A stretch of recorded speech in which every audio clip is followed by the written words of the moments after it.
আমাদের ভাবনা ভৌতিক বিকাশের পাশাপাশি মন, বুদ্ধি এবং আধ্যাত্মিকতার বিকাশ করতে পারে। বিশ্বব্যাপী উদ্বেগের সমাধানের জন্য বিশ্ব ভারতের দিকে তাকিয়ে আছে। বিশ্ব চায় ভারত নেতৃত্ব দিক এবং বিশ্বকে পথ দেখাক। ভারতকে বিশ্বগুরুর জায়গায় বসানোর লক্ষ্যে প্রধানমন্ত্রী নরেন্দ্র মোদী যেভাবে এগোচ্ছেন সেই পথকেই সমর্থন করলেন মোহন ভাগবত। মানে নরেন্দ্র মোদীর স্বপ্ন মোহন ভাগবতের গলায়। নাগপুরে বৃহস্পতিবার বিজয়া দশমীর ভাষণে স্বদেশী এবং আত্মনির্ভরতার উপর জোর দেন আরএসএস প্রধান মোহন ভাগবত। আরএসএস এর শতবর্ষ উপলক্ষে এই ভাষণে তিনি বলেন, আমাদের ভাবনা ভৌতিক বিকাশের পাশাপাশি মন, বুদ্ধি এবং আধ্যাত্মিকতার বিকাশ করতে পারে। বিশ্বব্যাপী উদ্বেগের সমাধানের জন্য বিশ্ব ভারতের দিকে তাকিয়ে আছে। বিশ্ব চায় ভারত নেতৃত্ব দিক এবং বিশ্বকে পথ দেখাক। আরএসএস প্রধান মোহন ভাগবত কি বলেছেন শুনব। हमारी दृष्टि भौतिक विकास के साथ साथ मन, बुद्धि और आध्यात्मिकता का विकास कर सकती है, करती है।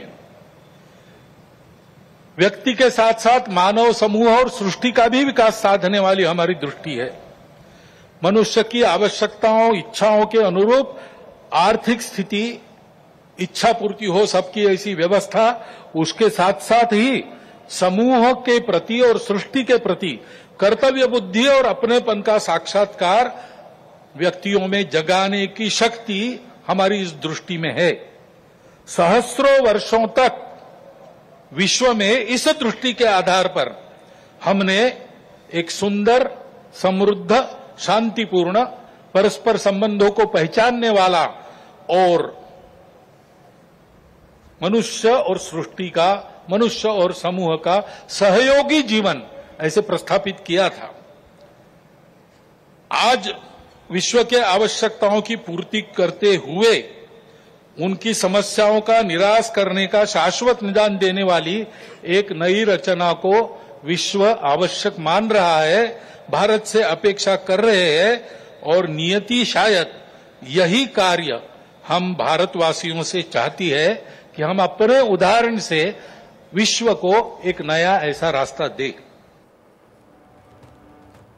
আরএসএস শতবর্ষ উপলক্ষে এই ভাষণে তিনি শুধু অর্থনৈতিক নন, রাজনৈতিক অস্থিরতা নিয়েও মন্তব্য করলেন। সম্প্রতি প্রতিবেশী দেশ নেপালে যে জেনজির আন্দোলনের জেরে কেপি ওলি সরকারের পতন হয়েছে সেটিকে খারাপ সংকেত বলে উল্লেখ করলেন মোহন ভাগবত। তার মতে হিংসাত্মক আন্দোলন কোনো ফল দেয় না, বরং অরাজকতার সৃষ্টি করে এবং বিদেশি শক্তিকে হস্তক্ষেপের সুযোগ করে দেয়। জনসাধারণের ক্ষোভের সহিংস বহিঃপ্রকাশের কারণে শ্রীলঙ্কা, বাংলাদেশ এবং নেপাল সরকার পরিবর্তন আমাদের জন্য উদ্বেগের বিষয়। যদিও সরকারের উচিত জনমুখী এবং সংবেদনশীল হওয়া, তিনি মনে করিয়ে দিয়েছেন যে গণতান্ত্রিক উপায়ে একমাত্র দেশের পরিবর্তন আনা সম্ভব। সহিংস বিক্ষোভে কোনো লক্ষ্য পূরণ হয় না, বরং দেশের বাইরে বসে থাকা শক্তিগুলো আমাদের খেলার একটি মঞ্চ পেয়ে যায়। কি বলেছেন তিনি শুনব। प्राकृतिक उथल पुथल है तो जनजीवन में भी उथल पुथल दिख रही है। श्रीलंका में, बाद में बांग्लादेश में, बाद में नेपाल में, हमारे पड़ोसी देशों में भी हमने इसका अनुभव किया। अब कभी कभी हो जाता है, प्रशासन जनता के पास नहीं रहता, संवेदनशील नहीं रहता, लोकाभिमुख नहीं रहता, उनकी जनता की अवस्थाओं को ध्यान में रखकर नीतियां नहीं बनती तो असंतोष रहता है। परंतु उस असंतोष को इस प्रकार व्यक्त होना, ये किसी के लाभ की बात नहीं है। अभी अभी प्रमुख अतिथि महोदय ने कहा, 25 नवंबर के भाषण की याद की, उसमें इस प्रकार के जो आंदोलन है जिसमें इतनी सारी हिंसा और विनाश होता है, डॉक्टर अंबेडकर साहब ने उसको ग्रामर ऑफ अनार्की कहा है। प्रजातांत्रिक मार्गों से भी परिवर्तन आता है, ऐसे हिंसक मार्गों से परिवर्तन नहीं आता है। एक उथल पुथल हो जाती है लेकिन स्थिति यथावत रहती है। पूरे दुनिया का अभी तक का इतिहास देख लीजिए, जब से ये उथल पुथल वाली तथाकथित रिवॉल्यूशंस, क्रांतियां आई, किसी क्रांति ने अपने उद्दिष्ट को प्राप्त नहीं किया। राजा के खिलाफ फ्रांस की राज्य क्रांति हुई, उसका परिणाम क्या हुआ? नेपोलियन बादशाह बन गया। वही राजतंत्र कायम रहा।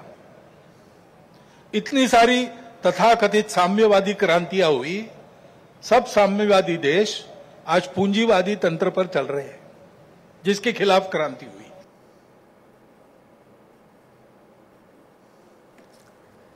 আমেরিকার প্রেসিডেন্ট ডোনাল্ড ট্রাম্পের আমলে ভারতীয় পণ্যের উপর ট্যারিফ যুদ্ধের প্রসঙ্গ টেনে তিনি বলেন, বিশ্ব এখন পরস্পরের সঙ্গে জড়িয়ে রয়েছে, কিন্তু এই নির্ভরশীলতা যেন কখনো অসহায়তায় না বদলায়। ভারতের উচিত নিজেদের উৎপাদনের উপর নির্ভর করা এবং আত্মনির্ভরতার পথে এগিয়ে যাওয়া। কি বলেছেন শুনবো। अभी हाल में अमेरिका ने जो नई टैरिफ नीति अपनाई, उनके अपने हित के लिए अपनाई होगी, लेकिन उसकी मार तो सभी पर पड़ रही है।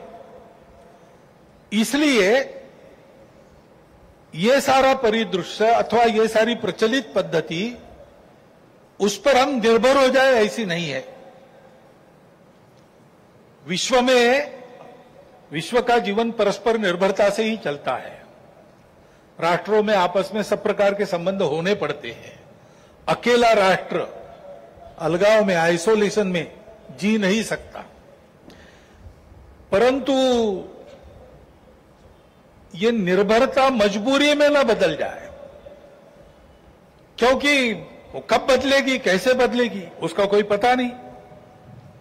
और इसलिए इस निर्भरता को मानते हुए, विश्व जीवन की एकता को मानते हुए, हमको इसको मजबूरी न बनाते हुए जीना अगर है तो स्वदेशी और स्वावलंबन का कोई परिणाम नहीं, कोई पर्याय नहीं। हमको आत्मनिर्भर होना पड़ेगा, स्वावलंबी जीवन जीना पड़ेगा, स्वदेशी का उपयोग करना पड़ेगा, और फिर भी अंतर्राष्ट्रीय संबंधों का सब प्रकार के, राजनयिक हो, आर्थिक हो, व्यापारिक हो, इन सबका जतन हमको करना पड़ेगा। लेकिन उसमें मजबूरी नहीं होगी, हमारी अपनी इच्छा होगी, हमारा अपना सद्भाव होगा, ऐसा हमको बनना पड़ेगा। ভাগবতের বক্তব্য, আত্মনির্ভর হলে আমরা আমাদের নিজের ইচ্ছে মতো কাজ করে নিতে পারবো। স্বদেশী আর স্বনির্ভরতার কোনো বিকল্প নেই। কোনো দেশ একা একা থাকতে পারে না, বিশ্বে পারস্পরিক নির্ভরতা থাকবেই, তবে সেটা যেন বাধ্যবাধকতায় পরিণত না হয়ে দাঁড়ায়। আমাদের স্বদেশী আর স্বনির্ভরতার পথেই হাঁটতে হবে। ভাগবতের কথায় ইতিহাসে একবারও দেখা যায়নি যে রাজনৈতিক বিপ্লব আসছে লক্ষ্য পূরণ করতে পেরেছে, বরং এগুলো শেষমেশ অন্য দেশের স্বার্থ সিদ্ধির রাস্তাকে খুলে দেয়। তাই সরকারের সঙ্গে মতপার্থক্য থাকলে সেটা আইনি পথে জানাতে হবে। সঙ্গে রাখুন আজ তাক বাংলাকে। আপনার মতামত জানান কমেন্ট সেকশনে, সাবস্ক্রাইব করতে ভুলবেন না।